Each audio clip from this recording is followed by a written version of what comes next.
I think an important part of setting up a program or working with a program for people with dementia is getting to know what they need, what they want, what their feelings are,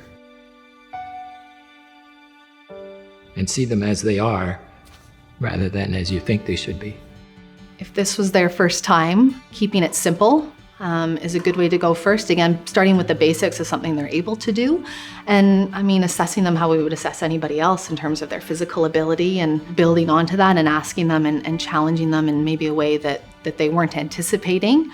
Making the effort to converse with people and have an understanding. I think taking the time.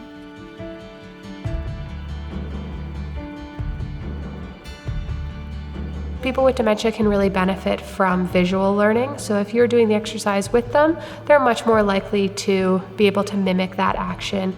Trying to keep the environment simple as well. It's sometimes hard to stay focused when there's lots of distractions around. I enjoyed the fact that there was somebody paying attention to what I was doing.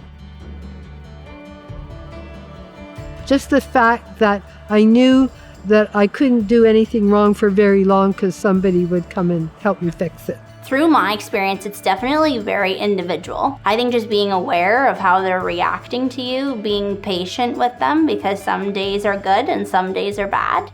You know, the students, we have fun, it's not all serious. And they just make it light-hearted and make you do better, like work harder at the exercises. Just because somebody has dementia doesn't mean that they need to do gentle exercises only, that they can get a lot of benefit from a more rigorous and more intense exercise program that is structured and individualized for them. I guess I learned that communication was, even though it wasn't necessarily verbal, a lot of it was through her response with her face. She would smile, she could smile. And it was learning to pick up on that smile when she needed something.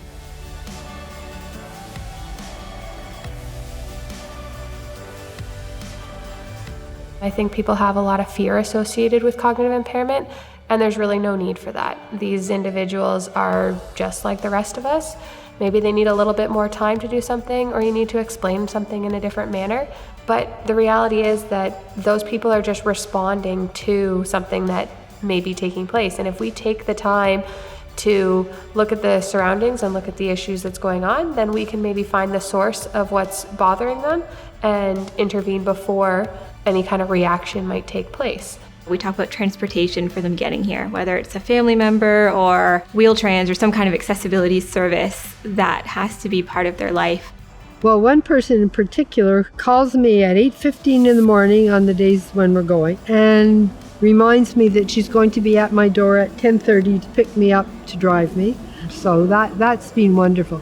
Without her, I couldn't have managed, I don't think. And when we think of accessibility, it's not necessarily the physical building. I mean, the building is only one piece, but the staff being available, having the training, that open-minded, accepting culture. And at the end of the day, I think our biggest success, our whole entire team strives to work towards, is just being encouraging and always being able to get into their world and just make it a positive experience. Individuals with dementia or mild cognitive impairment have a right to be accommodated in programs because they have a right to have opportunities to be active and have a healthy lifestyle, and having difficulty communicating or remembering or that's a barrier that shouldn't prevent them from trying to be active